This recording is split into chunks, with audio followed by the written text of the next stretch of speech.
After being reborn, I devoured egg yolk pies and drove through the night to find the traffic police. Facing the breathalyzer the officer handed over, I blew without hesitation, then happily got into the police car. Because in my previous life, a so-called brother invited me the next day to visit a famous antique collector. While we weren't paying attention, he quietly slipped a jade bracelet away. When the police came to investigate, he shoved the bracelet into my bag. I knelt and begged the collector to testify for me, but he grabbed my sleeve and my so-called brother pointed at me, declaring I was the thief. My parents went bankrupt trying to save me. My fiancée was dragged down, her reputation ruined. In the end, I was hacked to death by fanatical antique lovers and dumped in the wilderness. Don't drink and drive, and don't drive after drinking. Where did you learn your traffic rules? On the highway, I stared tightly at the message on my phone. Remember how you've always loved antiques? I recently met an old collector. Do you want to visit together? The exact same message as in my last life. I came back to my senses and cheerfully got into the police car. Another lunatic. At the hospital, the nurse prepared to draw my blood to test my alcohol level. Just then, the door burst open. My fiancé and parents rushed in. Eric, are you okay? Son, the police said you were drunk driving. Is it true? What's going on here? The test isn't even done yet. Why are you barging? Seeing their familiar faces, my nose stuck. Luckily, this time I still had a chance. After the blood draw and questioning, the traffic officer noticed my odd demeanor and grew suspicious. You didn't really drink, did you? I jolted, not knowing how he saw through me. I could only bluff, just like every other drunk driver. Of course not. I don't even understand how the breathalyzer could be wrong. The officer nodded and moved on to others. I let out a long sigh of relief. Just then, my phone rang again. A new voice message from Wojak. Asleep. Why aren't you replying? I've already arranged the visit for tomorrow morning at 8 a.m. In my previous life, the morning after this very message, I followed him into the collector's estate. He vanished soon after. By noon, I returned home only to find the police had already surrounded my house. Before I could even understand what was happening, Wojak ran straight at me and grabbed me. It's him. He stole Uncle Thus treasure. I saw it with my own eyes. Facing the accusing whispers around me, I finally realized something was wrong. Panicked, I spotted the old collector in the crowd and begged him to clear my name. Instead, he yanked my sleeve and cursed. Shameless bastard! You even dared to steal the national treasure I planned to donate to the museum? To think I let you in out of kindness, you are utterly vile. With both Wojak and the collector condemning me, and a jade bracelet suddenly appearing in my bag, all my explanations were useless. But this time, I had been standing under a surveillance camera all along. Both the footage and my blood test would back me up. After the test, I dozed on a hospital bench. When I awoke, the nurse announced my blood alcohol was below the DWAY threshold and told the officer to let me go. I checked my phone. It was already noon. Perfect. I had dodged the exact timing of Wojak's frame-up. To be safer, I shamelessly asked the officer to give me a ride home, claiming my car was still impounded. Just as I got out, police swarmed my building. Chu Shan grabbed my hand, crying. Eric, didn't we agree to just admire the antiques? Why did you steal something? I froze, eyes wide in shock along with the traffic officer beside me. Frowning, I said I was suspected of drunk driving last night and was at. But Wojak quickly cut me off. Drunk driving? His words spread instantly. Heavens, my friend, what have you done? Drinking is no excuse for stealing a national treasure. I never drank, and I never stole. Can't you at least show some evidence? His face darkened, but he quickly put on a mask of concern, turning to the police. Officers, you all heard it. My friend was drunk, that's why he did this. He's not fully conscious yet. Please, have mercy on him. Just as Wojak tried to drag me into the police car, the officer who had escorted me home blocked him. This man's been with me since last night in the hospital. I just dropped him off. What proof do you have that he stole something? Faced with doubt, Wojak snapped back impatiently. Who are you? I am assisting the investigation. Don't interfere. He's a traffic officer. From last night until now, I've been under his watch. The entire crowd froze. The police immediately checked his badge and grew serious. Why are you accusing someone with a solid alibi? Wojak clearly hadn't expected this. Just then, the old collector stepped forward. I can prove he's the thief. Seeing the indirect murderer who had ruined me before, rage flared in my chest. Old man, you can eat your meals carelessly, but you can't throw around accusations. We've never even met. Why frame me? Frame you? He grabbed my left arm. I have a habit. Before guests enter, I smear special ink on my cabinet doors. One touch and I can recognize it instantly. That's the evidence. Everyone was stunned, and I too was shocked. In this life, I had never even gone to his estate. I had checked my clothes before coming home. How could this be? You've always been a petty thief, but today you went too far, stealing, grabbing, lying. I even have more evidence. He pulled a laptop from his bag and played surveillance footage. At 9:30 that morning, a figure resembling me entered the estate alongside him. That's clearly him. Even without a clear face, you can tell. This bastard has guts stealing even under a camera. Young people these days have no fear. 10 years in prison would be too light. Waves of curses hit me, but I remained calm. I exchanged a glance with the officer. Sorry, but I also have surveillance. The officer pulled out his body camera. My badge was verified. The footage shows Mr. Jung was at the hospital the entire time. Blood tests, monitoring everything is documented. 2 sets of footage now pointed to opposite conclusions. The crowd went wild. Even the police and collector were shaken. Officers immediately called the traffic bureau and hospital to verify my movements. In front of everyone, Wojak's fake concern finally cracked, his teeth clenched. Once they confirm, I'll be cleared. Disappointed, aren't you? To my surprise, Wojak smirked. What are you talking about?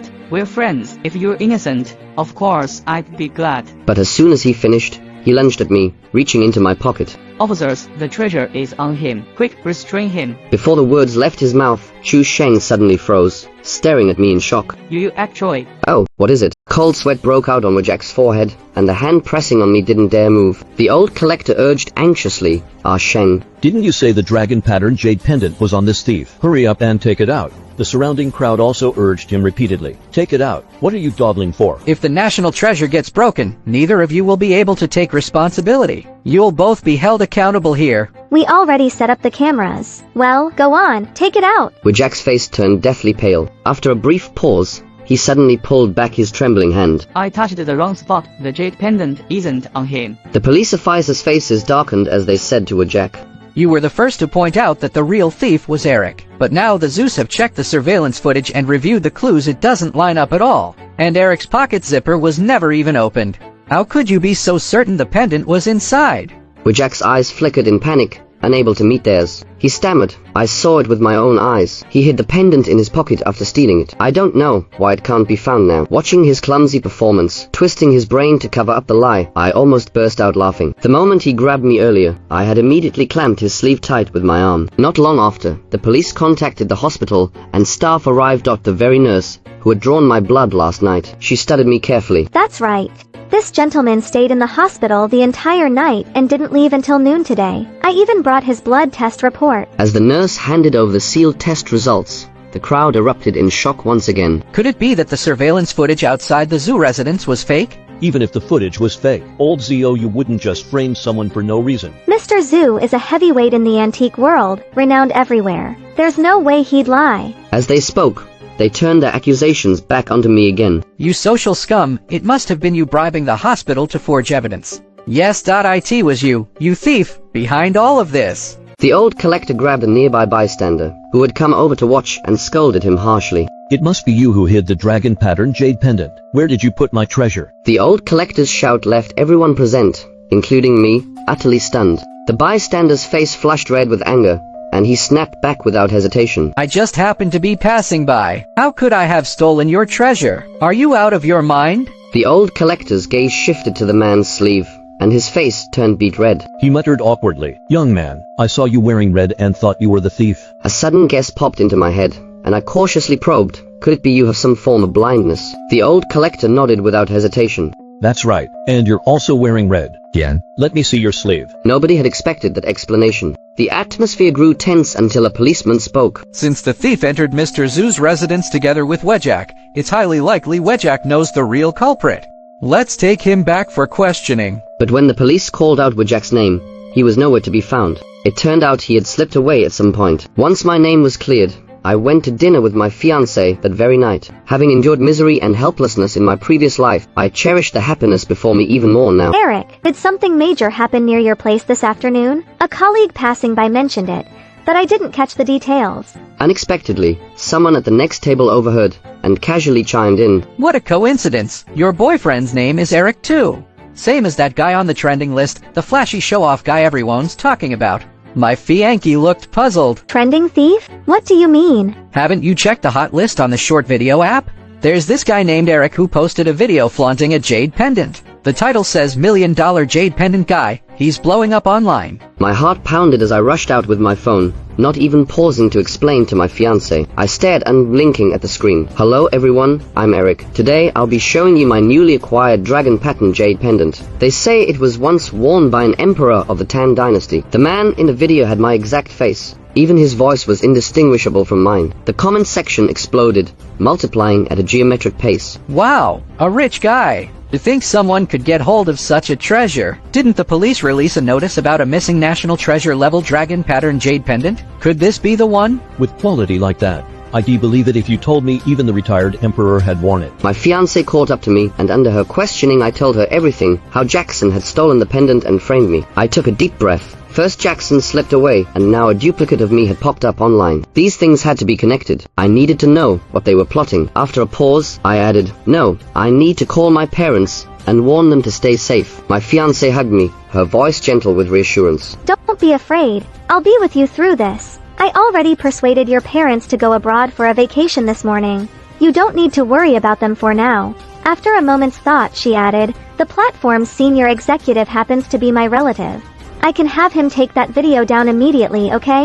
I had no better option, and was about to agree when my phone rang. I answered the unfamiliar number, and within a few short words, my eyes lit up. Smiling, I stopped my fiancée from opening her contacts. "Don't worry, I know what's going on now." The next day, more and more similar videos flooded in. Some people traced the name and posting location to my social accounts. My inbox was flooded with flattery, curses, and harassment. My private photos were spread all over the internet. The news about the missing national treasure was also dug up again. He lives near me. I heard he's suspected of stealing the national treasure level jade pendant and was even questioned by the police. Stealing a national treasure? Really? One look at his hypocritical face, and you know he's no good. That afternoon, I opened a live stream on my computer. Coincidentally, when I started my live stream, the man who looked like me was also live. The audience, upon entering, all sent rows of question marks. Am I seeing things? Why are there two jade pendant show-off guys streaming at the same time? Off camera, my fiancée shook her head. No, my relative says that fake account used hacker methods to mask the IP.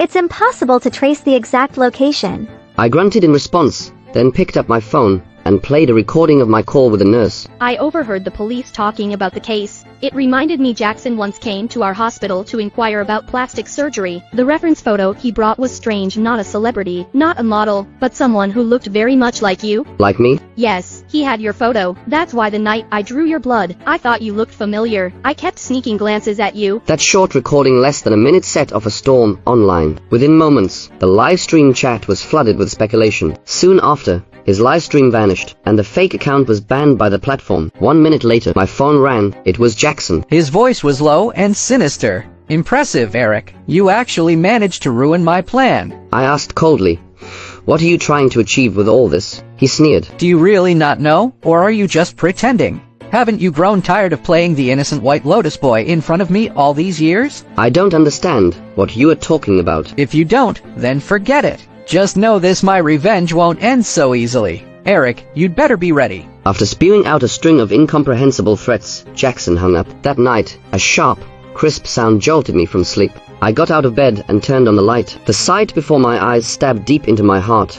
I saw that the window had somehow been removed, and a mutton-fat white jade pendant lay shattered on the floor by my bed. My breathing grew ragged, my heart pounding harder than after intense exercise. I didn't even have time to pick up the fragments. I quickly dialed my fiancée. Someone just escaped. Chase him. Luckily, that afternoon I'd had her arrange for people to watch the area for a few days. 5 minutes later, the helpers she'd called in delivered a bruised, battered man in black into my hands. How did you know someone would come? Grabbing the man by his collar, I shouted, "Who hired you?" After they paid me, they disappeared. While taking the man in black to the police station, we were stopped by someone claiming to be a friend of the old collector. He said he wanted to ask the man in black a few questions first. Thinking the old collector must be desperate to find Jackson now, I handed him over. Less than 2 hours after falling asleep, I was startled awake again, this time finding myself lying in the back seat of a business van. Beside me were two bodies. I couldn't tell if they were alive or dead. A man in a suit turned around. Mr. Zhou asked you, Jack, and Harry to come over. Don't be nervous. Only then did I notice Chu Sheng was also in the van, and that the man who had surgically altered himself to look like me. We know we were wrong. We're going to the police to turn ourselves in. Don't take us to see Uncle Zhu. Cousin, didn't you say it'd be safe just acting for a few days? What's going on now? The two men wailed non-stop, begging the driver and the man in the passenger seat for mercy. They were ignored. Where Jack saw me, and struggling against his bonds, pleaded. Eric, we're your best friends. Untie me. Please save me, yes, please. Cousin always said you were his closest friend. Brother Eric, please, save us both. I roughly guessed the old collector's intention, and gave those two rotten brothers a few hard stomps. When you smeared me, you never thought about feelings. Now you suddenly start talking nicely. Are you trying to lull me? The two cried out in pain, cursing me as unfeeling and unfilial the whole way. The vehicle stopped at the gate of a suburban villa. The two scummy brothers were each dragged into the villa by the driver, while I was politely ushered inside by the man in the front passenger seat. The villa was sumptuously decorated. The old collector sat alone, inside. When we entered, he waved his hand at me slightly. Eric, I'm truly sorry. I was deceived by that brat Jackson, and you nearly went to prison for it. I brought you all here today to settle this matter once and for all. I thought of the pendant that hadn't been completely smashed. The dragon patent pendant you treasured is still at my home, though those two broke it. Tomorrow, I'll take it to a friend to see if it can be repaired. The old collector shrugged and replied, No need. That was only a convincing fake. Jackson wouldn't dare destroy the real thing. The old collector stared repeatedly at Jackson and Wajak. The driver spoke up at the right moment. The one in white is Jackson. The one in red is Wejak. Wejak, wearing a face like mine, panicked and shouted, No, I'm not Wejak, I'm Eric. You've got the wrong man. The driver kicked him in the face. Wajak, in tears, kept kowtowing to the old collector. Uncle Zoo, I didn't mean to steal from you. I only wanted to borrow the pendant for a few days and then return it. I never actually planned to steal it. The old collector had no patience for his excuses. He picked up 2 bottles of ink from the tea table. You stole the dragon pattern pendant I intended to donate to the museum. And then you even stole ink and smeared sleeves to trick me. I've never been fooled like this in my life. Go on. Pour all that ink down their throats. The driver took the 2 bottles of ink, pried open Chu Sheng's teeth, and poured it straight in. What a pity. I originally wanted to break whichever hand stole the treasure. But now that he's incoherent, both hands will have to be broken. The driver obeyed the old collector's words, yanking up Chu Sheng's arm and snapping it with brutal force. I turned my gaze to Wajak. He was clearly terrified, curling up and trembling all over. Eric, save me. I know I was wrong. Please, let that man release us. We'll go to the police and confess. I swear. At the mention of confession, the old collector smiled. Of course you'll confess, but not now. I watched helplessly as the driver stepped forward. Chu Zionan was so scared he wet himself. Actually, this has nothing to do with me. My cousin tricked me. He said if I helped him act for a few days, I'd get free plastic surgery. This outfit, he said, it's what Eric usually wears. So he told me to buy it. I just wanted to look handsome. That's all. I was tricked too. Please, spare me. The stench of urine hit my nose, and I fought back the urge to retch. I refused to look at Chu Zionan's pathetic state any longer. By the next morning, Jackson and Wajak were discovered by police in a desolate field outside the city. On the day of the trial, I sat in the gallery for a while. When Jackson saw me, his emotions surged violently. I hate you. This is all your fault. Beside him, waiting for his own trial, Wajak moved his feet away in disgust, unwilling to sit too close. My fiancé gripped my hand tightly. She whispered, "Don't be afraid." You damned bastard. 3 years ago it was me who loved Wenlin first, and you seduced her behind my back and even got engaged to her. I hate you. I hate you. Chu Sheng's screams of rage filled the courtroom, his face twisted with jealousy and resentment so thick it was almost tangible. Remembering the bond we once shared since childhood, I could only sigh. A week after the trial ended, I saw a post online from one of his old classmates. The poster described Chu Zionan's long-standing inferiority complex about his looks, and shared before and after photos of Jackson's plastic surgery. Countless netizens cursed him in the comments. One top-rated comment read, "True beauty lies in the heart. Is it really worth sacrificing half your life just to look handsome?" It garnered tens of thousands of likes in a single day. After this farce finally ended, my parents returned from their overseas trip. They had only heard some vague rumors and curiously asked me, "Son, we heard the police surrounded our house because of some case. Is that true?" I smiled and shook my head. How could it be? If we were really involved, would we still be sitting here safe and sound? My mother smiled in relief. That's good. When Lan just told me that your supposed drunk driving was a misunderstanding, and she asked us not to blame you. Though the path was thorny, dangerous, and full of crises, I faced it with courage, turned the tables, and finally cast off the pain and regrets of my